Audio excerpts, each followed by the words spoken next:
Hello, so pite ho. Tuni khon zong ngami ki su te go lui thu sim khat anangai ki taw hati. Ki che thu sim hi kanyaw la ya kapin.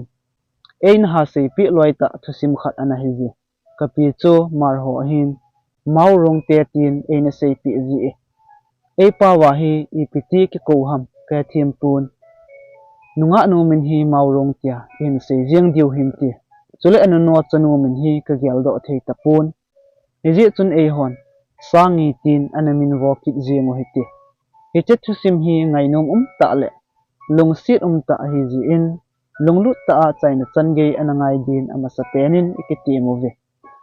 athuma kai banga he chan chu iga ase hin tin tun athu sima nglut tauti nikhat maurong no le pa jong gamla ami holdin aki gong thonin maurong komin ni thla ting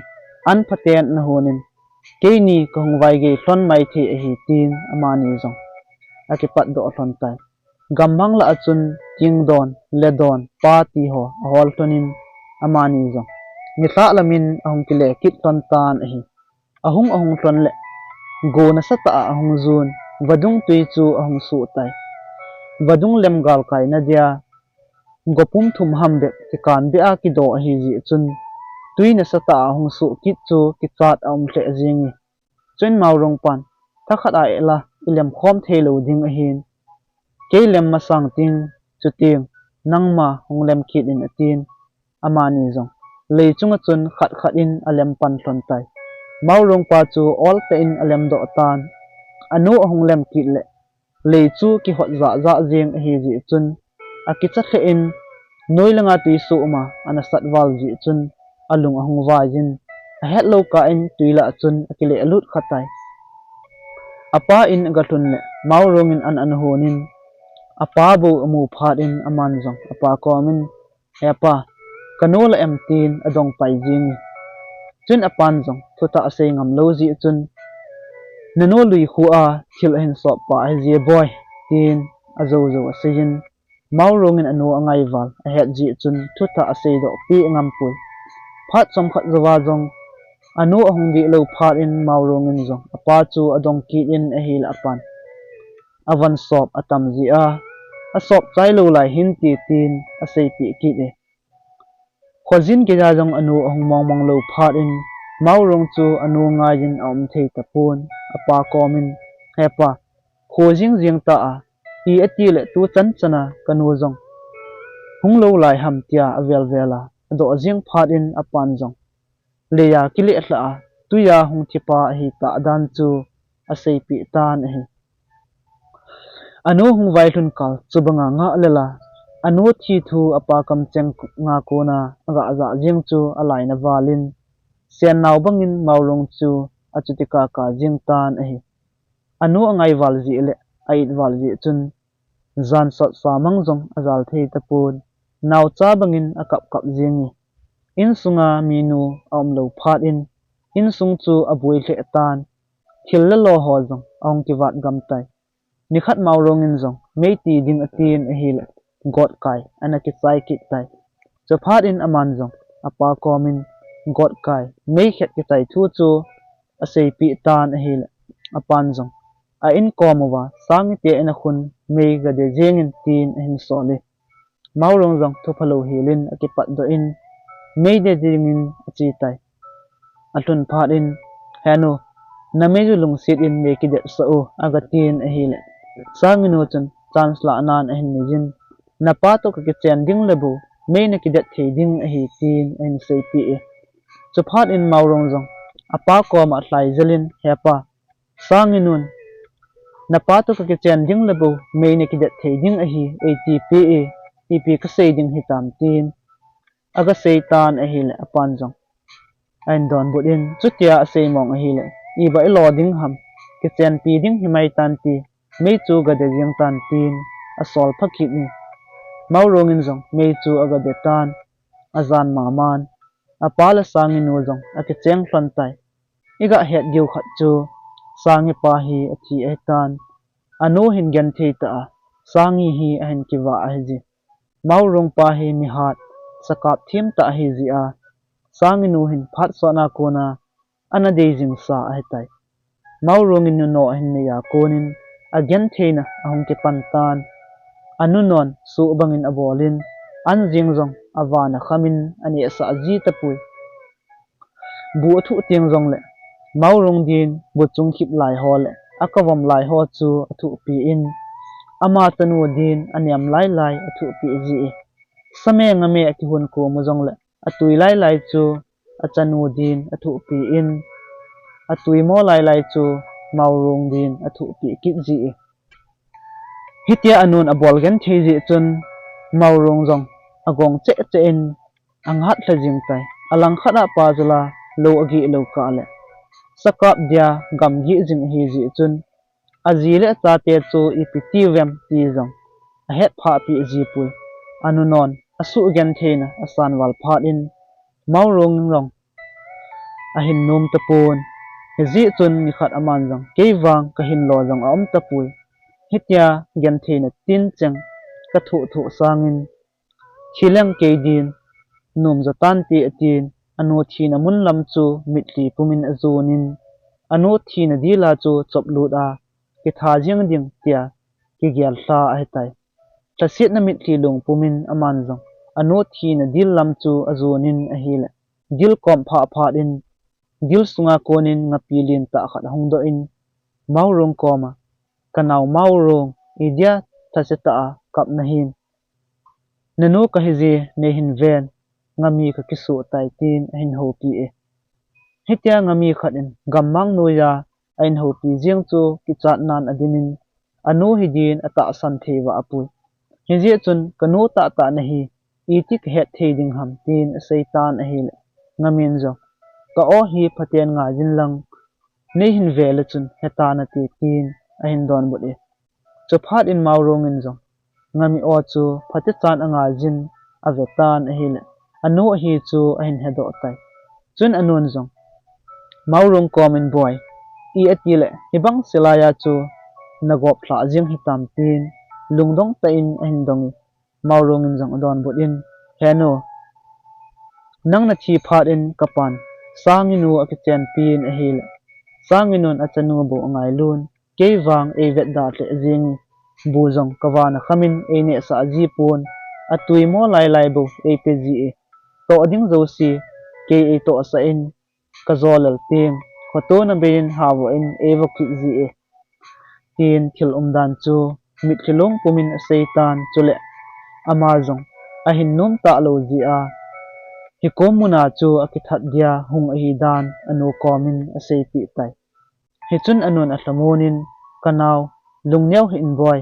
keman nadam theina dingle na hoina din ni sile an tui tuin nawa jinangi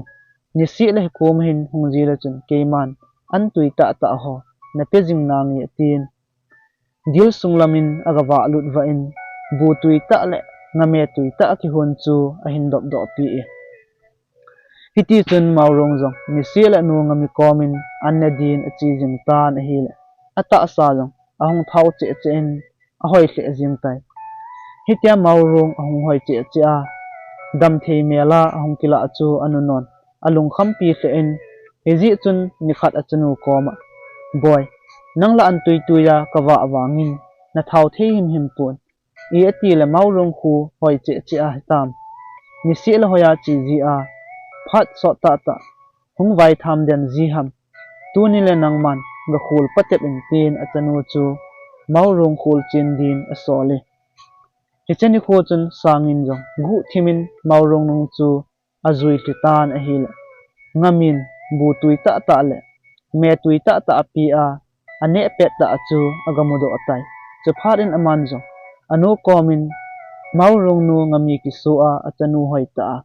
avet kol jing na lai ahi dan chu asei pi tan ahil anu chu maurong nu chungin alung hang hle jingi heji chun aman jong ngami chu tha te te ding atin khomite ho komin ngami umna he dan thu asein jingni khole guwodin mi tampi chu atim tan ahi anu tha ding tia akyolim thu maurong in aza do phat in gu thim chan a hlai jalin anu koma heno tu ni ting khosung mi te nang ma man dia hung ding a hiwin hezi chun chingthei ta in umin dil pamlam ka hin ti ting dil laya umin lang dil lailam ka hin ti ting dil pamlang del kit loi jin chule dil talam ka hin ti ting dil na lamin zamin lang dil na lam ka hin ti kit ting dil talamin zam kit in tin anu chu ngai lut na nei pumin aki hu do theina din asai pi e zin kha an ne zawin ama ho jong anaki ho naw bangin sangin walam kainan khosung mi phwet chu ngaman din ahom ki gong do tawi gu hin vo lew tui atam wal ji chun agu chun azo be se apui hinla ngadang dang tampi wang aman tawin maurongin abangle dil na alam abangle dil talam tia pen pen ji chun atup penu ngami wang chu aman do the hi be owi chuphat in ama hon jong maurong hi itha do taka sievin kiman do thei punti ama ji a imat do thei lawu a hi ativin maurong chu ada sa san aman tu mun atha do tawi anu atha pi jiu agyal maurong in ait walin achutika ka jingi maurong atha do phat un ngami jong chu ana ana in ahin kimat do tawin a hil akipa thei tleun athanom thei tle jingowi ngami chu ma hon jong athat un tuitain akihonun ane tawi maurong in wang anu ngami ki su a hi ti a het chat ji chun asa jong ane anom pun mi hon ane anawa agu apai ho chu achom khomin kong khada kojin go thil bangin it ta in akikoi tai ajing ni khon aman jong ngagu khol ho chu a chojin mun gam la ta pha phat in leiko khat ala jin avui tai chun aman jong heno kahin hu do zolo chu hlau hla se hi be en tun wang koiman nahung mo mu pha lo na din hilai ja hin ko hung vui tai chingphung lin ta la sang ta in hung ke do in lang chuting avelin kimutu kit jina hiti o atin a hila apet pet in phun chong phung lin ta ahung ke do pai jingi phun chong phung chu apa hoi hle in vet nom nom om jingi maurong in jong kanu phun chong kela mahung on nemo ati ting phun chong phung chu ahung niam jin chuting aman jong apa zo ho chu wa set in achop ji e achop wa set ting kanu phun chong kilap sang kit tan atiki jin a hile phun chong phung jong chu sang te in om kit ji tan a hi hiti chun ni si le phun chong pa chu aga chop jin a hile a hoi che che in a vo jong ahung jol che che jing hitia maurong ahung hoi che che jing chu anu non analung khampi le kit tan hiji chun achanu koma boy maurong khun ep ane a hibanga hi hung hoi che che kit jing hitam inala anjong ane khapun hoya ni se la chi ji a ep mong mong agane aji ham tu ni nangman ga kholchen kit in tin achanu chu asol kit tan a hi hiti chun sangin jong gu thimin maurong nung chu azui le kit tan a hi thil dan chu agamudo kit tai chuphat in aman jong maurong nu phun chong akisu dan le apa azho nisi a maurongin aga chop ji hi dan chu anu komin asei pi tai anu jong alung hang tle in atu te ho chu phun chong phung phu thudin asoli ajing ni khon ama hon jong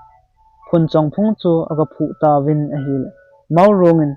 kanu phun chong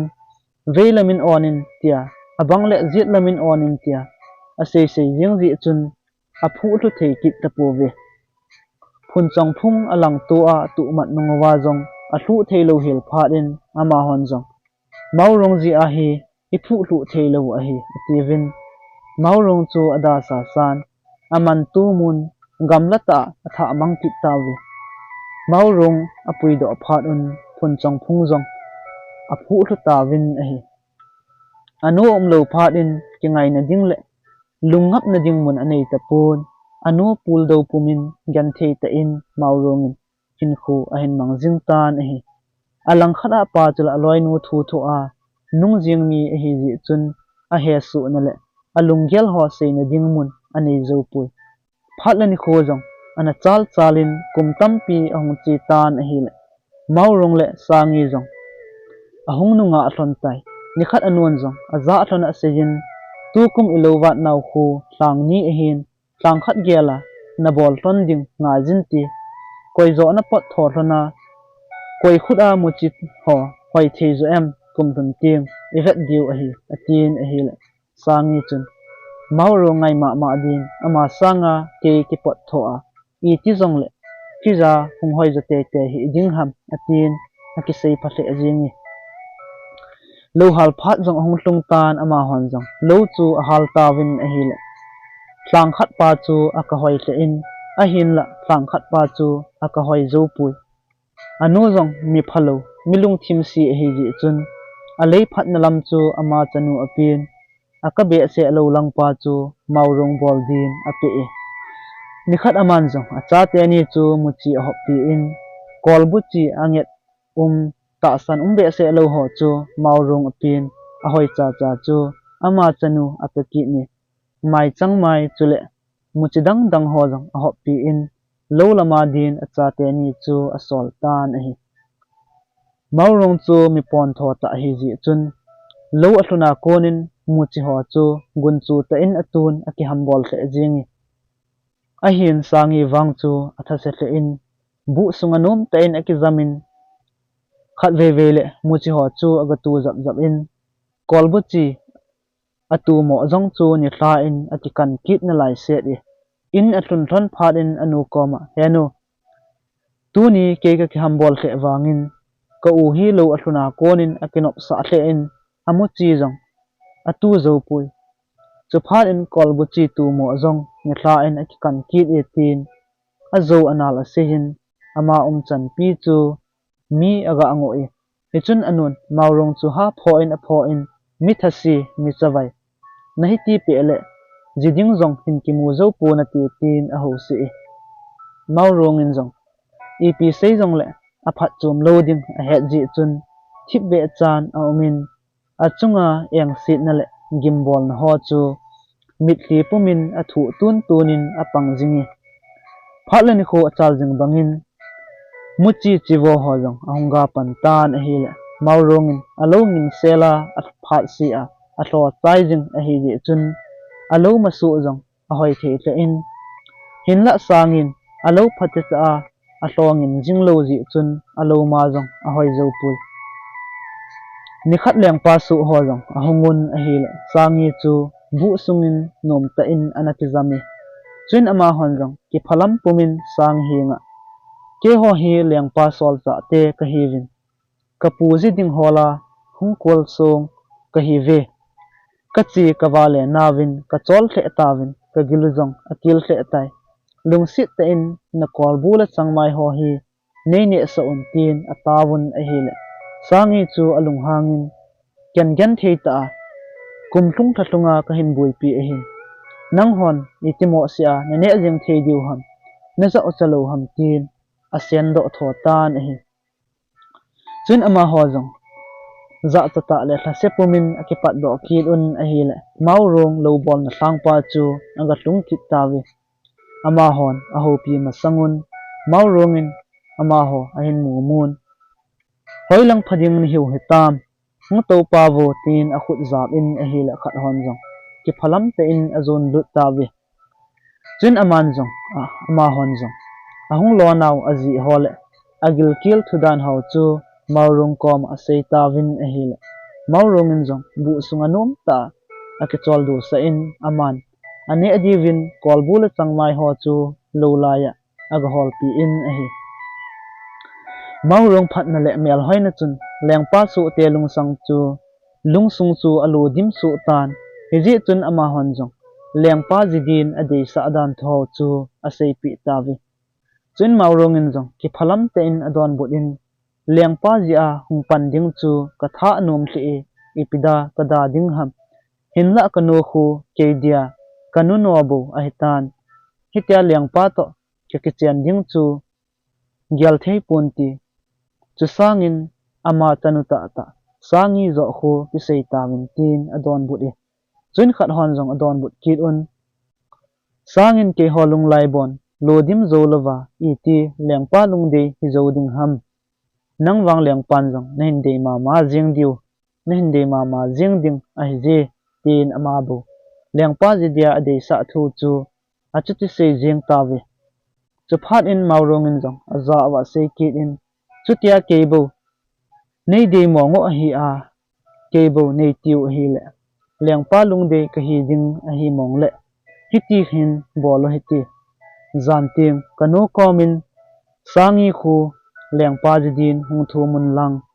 a puja na hung phat lew ke zo nei ki pui jing ta win tin a sei pi e maurong thu sei chu khat hon jong pha sa win hi ti ding a chun ama ho jong ki ho tu ta ve khat ho pot du nungin maurong in jong lo la ya mi ho chu a lo khomin beng dim set in apun in lam azun tai chol la nang poma in aga thun le anon ana ho sakit in ap na hin bol den ham navo wa ding ne het lo ham gang selin ka kiwa do in tin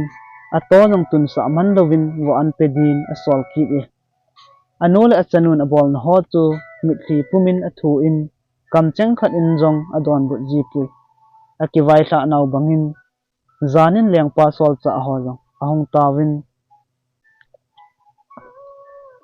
sangin o jong anaki phat sa the in ipg anang ham ipi na ngai cha wa ke ho kom pen ta na hung jeng ham tin ahong ho chu an ho thip thap jing ni chin khat hon jong mau rongin a hilgu naw bangin leng pa ji dia sangi ade thudan ho chu asejun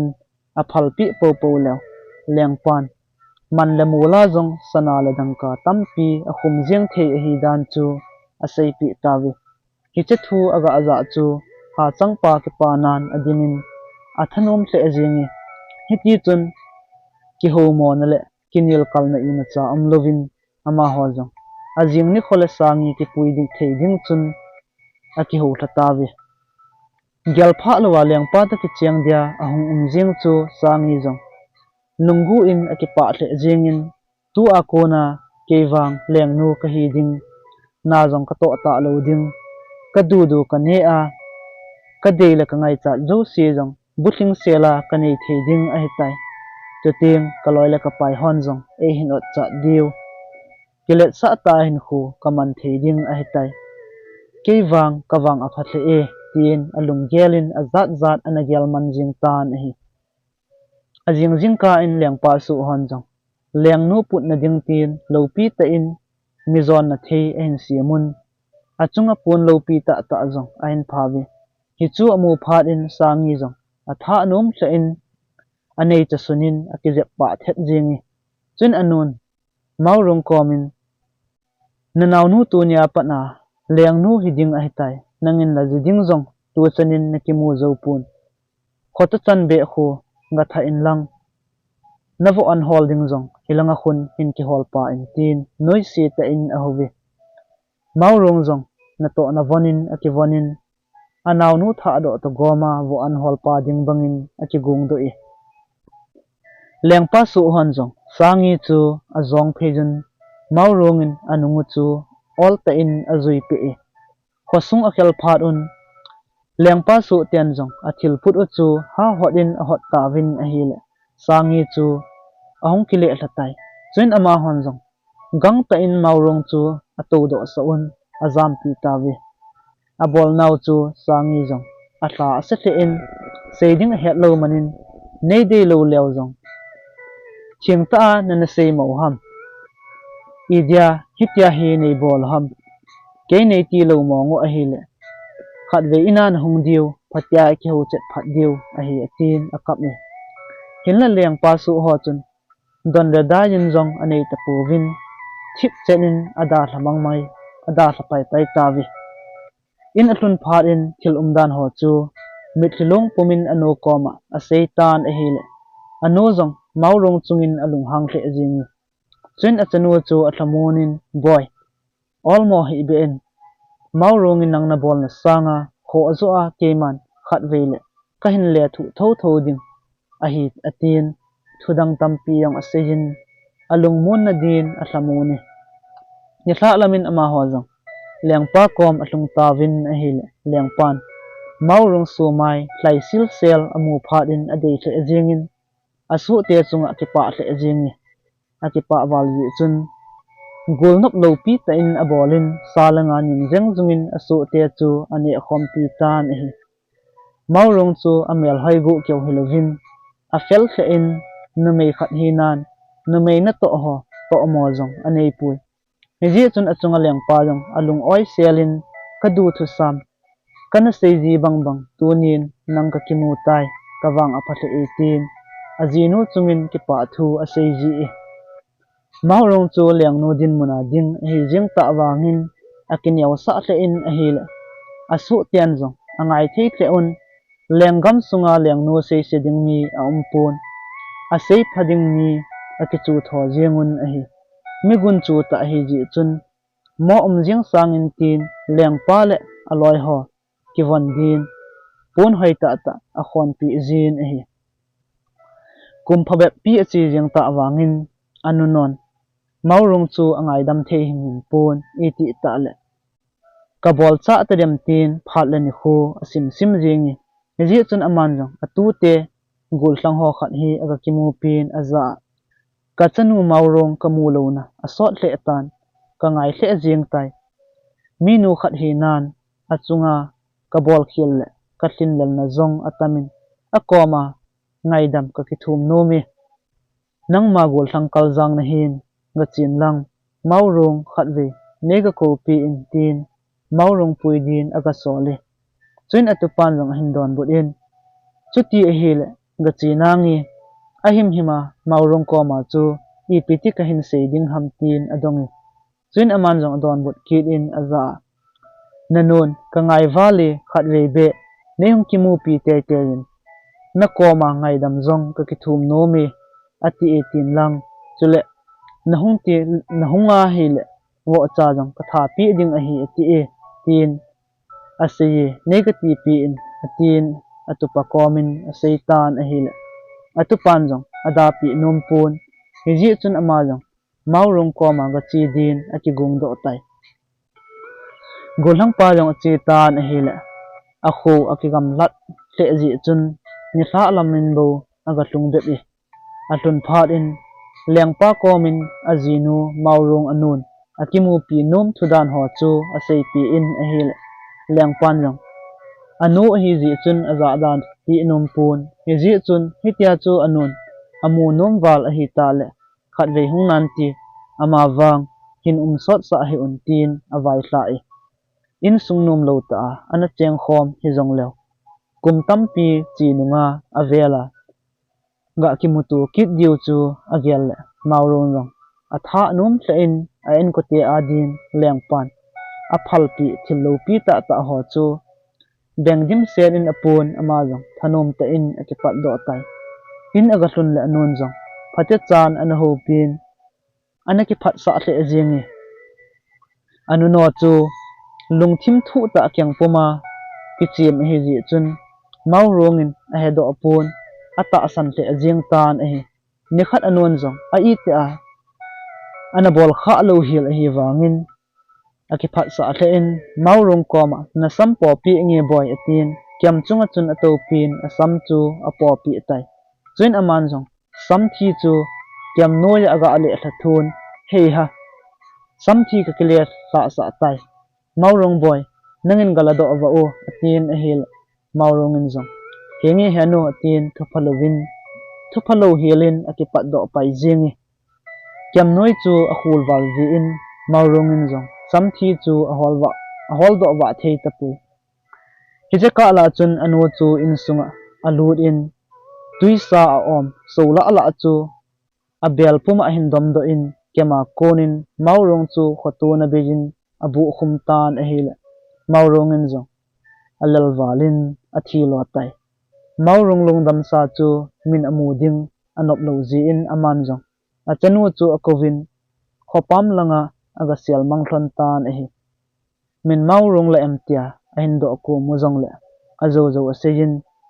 akinung le tai tin mi ho chu adon but ji e alang khana lengpan aloi nu thi lam chu an he phahim him pun ahung kinung tha lo hil pha in asu te za na piu hi I atile tu chanchana hung lo lai ham chiwin lang nega pui pi tawin ka ngai wal tai tin asu te chu apui din asoli asu te jong akipat daun apiu pui dingin akholama chu ahin zun tawi atlun phat on ama hon jong apiu puya hung hi danu chu asei tawin ahile anu chun achanu chu maurong danin asein ke ho koma na hi asot phat in num asawalin hongling jong agyal do thei tapui hi jong le chutia liangpan nahung pui sa amongo hi ta le hung tan ti atin ama chanu chu a copy e khat hon jong maurong hi lo het ji uchun kapiu maurong to akilo pui abiang jong a thop che chu e ati win a hi le anun tu ka a chu anadam mo ji a hung gong do ai bo ve tin a sei lep ki e chun ala wa mi kha chun amit jong khula kapiu maurong mit to akilo mong mong pui ama mit khu azom jet e tin en sei kit in a hi le anun jong nangol theina lom lom mo ve tu ka a jong e ti na pi no na hai mil jiang ham nahung pui diu kal anga alal wal ji a nahung na diu lampi avet vet na lama hitia khu ami jong zom do leo a hitai atin asei masat le asei nu kha jong hethelo khopin achanu apui te te na diwin na sata in pan ala e khat hon jong alo na je het lo phat on sangi chu maurong pujin amo pui tawe leng nu khat hi ta ji chun lam jong azo sa provin zana nei ta in aput thawi achi chi law mun khat apha u hin wachaki dang ta khat hong hamin nami put no chu leng nu maurong ai poi sangi zo ai bove ka thu se hi na ta sam lo law na thil phut u chu ha hot in hot law chun maurong a hi le kile thapun tin sangi a hi le wang kile thajing in ti tin avel velin ahong hami ama honjo wacha ham chu kidang asa aji un a khonga yun phate chan angai tawin a hi le wacha thu se chu ein hatim tawi chin ama honjo athil phut u chu ama sa bang bangin ha honin hot ki tawin a hi le sangi chun ama sa jong an tu kha sa a hi ta ji chun akitu cha khi atan a hi le a hot la zo ta pu ve ama honjo ekoma kon chun lung himo pum pumin akipat do ki tawe lengpa in sung galu law lengpan sangi amu mu chun adei mo tle jengin asu teza nami hin puinu wang hi kazino maurong chu ai mong mong ta pui tin a hil asu tian yo thil dan le anu thu se ho chu lengpa sei ti tawe chun lengpan jong chuti a hi mong le na piu a hi lo het chet na din apun khon ban chu khon zom sa kit u hiti atin maurong in apun khon ban lai ada tha chu khon zom sa ding tin asol tawi sangin imacha het lo ji chun maurong in hoi komuna pun a khon ham jong a hepun a hol do thei tapui chen asu hola ami khat chun happy ipiti tu ka ajong na pun khon namun na su mil jiang dan ham kapi maurong chu na hi lo hin ti tin ain sein a hi le sangin jong ka hi nge hi ding ham kadam mo akona kalung gel jong thelo a tai tin azo anal en sei ki e chen ama hon jong maurong pun khon namun chu asei pi tawin a hi le keita ajong he o ka pun khon namun ge ka hai mil jiang aga atin alu chu ol chan aga akibe e pun chu ain khong pan tan a hi le anu koma kinop sa ta nom jing a hi ji chun pun khon ji jong a he pun alung dong the jing tai iti ka bol ding hitam tia lung kham ta alu khut khut pet in wacha khat chu ahung leng lut kit in pun khon jing dan chu ahung lam hili wacha kam chenga kona pun khon dan a het phat in wacha chu tlema zep li ding atikit tan a hi le wacha jong kichata in chuko muna kon chun aleng mang tai leng pap thupi dung zuya khat ve dinga pun hen ki khon chai jing ta wangin to le tham ho a fel mo tle in chang a sep jong le a ke khat di asuza jing ji e hinla leng pan jong ano do ji a thei di ta pun hiti chun ta san lel pumin amo sa mai tan a hi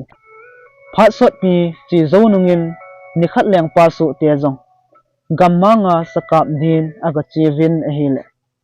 mun khat a pha u hin laki sagin azatawi chun ala wa mi khatin aloi ho komin khat ve thit ta di vo laki sagin tabang kazan malaya ipiu maurong o chuto akilo tange ji atin a hi le aloi ho jong athip chat un laki sagin chu phatichan angai tawi la chu hin salem nangai nom wal ji wa na i mutlu gam jeng diu a hi ji in athukewin hin sei tho tangi malai chun leng lo pi ji nun kana pangi hinna tunwang kapu sakhino danin kapang tai ya song ko sunga la ki sagin aza phat un alung dong the the jinguwi lakisa thucheng jong chu alung sung atong kha the the in chule maurong asu among monga a het ji un sung ko ho ma chu lut dingin ama ho jong aki hu latawi chun ama ho jong aga lut tawin a hil maurongin khotona nei ta sakino khat anadon chu aga mudo tawi chun ama hon jong maurong komin malaya ka piu maurong chuto nakilo hle jingi olena hi jing khat to hamtin adong tawin a hil maurongin jong ain don bot in hengi na piu maurong chu ka hinai tin a hin sei chun ala wa mi khat chun a hil i tidana hi komuna hi nan jing the hamtin lung dong ta in aga adong ki e hi chun maurongin jong thil dan chu mitli pumin a hin sei tai kanon khoto na bein tuisa e bu khumin e na that e kathi a het chet phat in achanu sangi to ki thun mi mu lo na din gamma nga ega pai kit khani hitia khoya phalowa gamma nga ka umpet in tua kapu sakhi hin e hung mudo in amazon azinu ano ne chai ti lamin anakap li pi a hi ji in e khoto hle in eli in a hi la ki jong phat chom khat zawin ka hung hing do ki tai hinla ka jit lang kyang pi hi ali dam zo tapun ka kyang pi chu wacha ki su in aleng mang tai tin khil dan chu laina te in a hin si masa wacha wa tiu chu tua akyang pi chu a hung hetai maurong thu sei chu khat hon jong apona thei the un amit li aki chi jingowi chuin ama hon jong a sei kit un nang na umlowa konin lenggam sung jong anom thei tapon mi pha mi khoto thim nei ji in mi zo sian jong nangai lu chi un nang thubo mitinin lung hel ta in a sei jingowi gyal pha lowa tu ni khuwa hilaya yong kimu to ki do he pathil thin gon jong tin ki pa thanop a tang ya ji tu ni apat kalyang nova nahung pan ki ding a hetai tin apui go jing tawin a hile maurong chu anom tapui khat ho za a seyin chutia nei pui kit diu mong a hi jong le kapu sakhi koma nei ki thum do ngai tan ti aji chu aman eina su dama kum hi chan pi hi eina wa a hetai ama phat so alovin ka chamta in hung thei ta ponge tia asei phat chun ama hon jong sakhi hung vai tlun ding chu anga tawi nithla in sakhi jong ahung tan a hil akohom sunga mihim tampi ki khop amu phat in akichan alut ngam tapui khat hon jong sakhi in mudo phat un sakhi komin hung lut in imana lo pu wingi neiki chahun nang man dia hung kai pu ve na koma seinom kho ten kanei ji wa na hung vai tlun ding kananga nga jengo hi tia sei phat un sakhi jong ching thei ta in awa lut tai chun leng pa su hon aza sejun ka piu mau rong hi ke ho dia ka leng no anahin ka ngai hle jengowi lungsit ta in nei pe ki tawin nei pi po lew ka leng pau a hawa hau ahin ki pa mana sanala dang ka jong tampi na pi jing ding hi tin kineu sa apumin maurong chu athum tawi chun sakhi rang aki gelin a hil kum hiti chanpi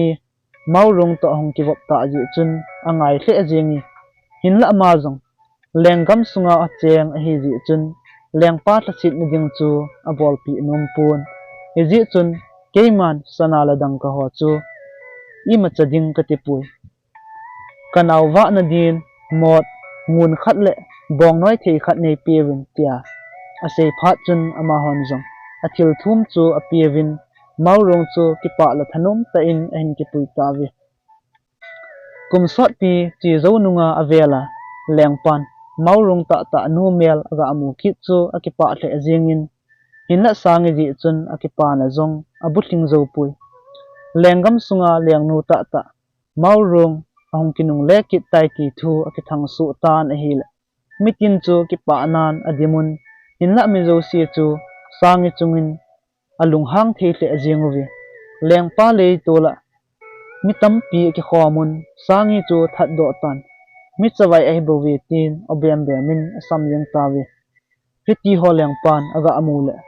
sangi chunga alung han na chu asang te che in tha do jing ding chu anomi hinla ma ta in ga mo tha jing ding chu agyal thei ki pun heji chun maurong la sangi chu zapi maya ki sat tu sa a ha zo zo chu hin kho a chen khom pi ding tin thupun a hin bol tai asu te chu phate chan a sei pi masan maurong khu pon tlo ta ta ho a na tum diu ka chem la a jong a him pen pen na pi diu a hi ama wang sangi khu pon niam a tlo lo ho a na tum diu ka chem la a jong a mol pen pen na pi diu a hi tin a hil gu ma satan a hi lengpa thu sei bangin asu hon jong maurong la sangi chu ponin a chunun a ki sa tu hlon na ding chem khat che in a piwi leng no apang ding ki chu hlon ding ai ta ji chun mitinin avet nomun a ki sa tu hlon vedin mitampi ang ki khom ta vi maurong chu in het ma bangwa mi pha mi khoto thim ta hi ji chun anaw sangi chu chance apemasan nangin ne hin sat masan atin a hil sangin jong sa li te te ding tin maurong chu ha sa in a sa di hinla achem phat lo ji le maurong ki tum na pun a tlo wal ji chun ima atipui hitia thumve asat nungin maurong in jong na hin satan to a hi ke phat a tai atin aman sangi chu khat ve aga asat in a hi le achem a hem wal ji chun sangi lol chu atan jingi hi chun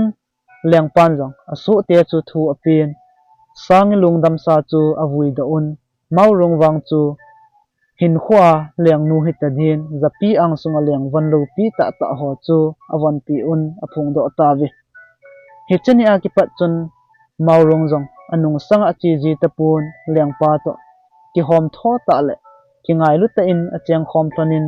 chala naw jong hoi ta ta anei hlon tan a hi thu sim ngai num ta ega se chu hi chan chun ang ki chai tai lunglut ta hin ngai ho zo si chungin ki pa thu kain phungi aban ting gol lui thu sim dang dang le love story ho na sei ki ta hote ta ki pa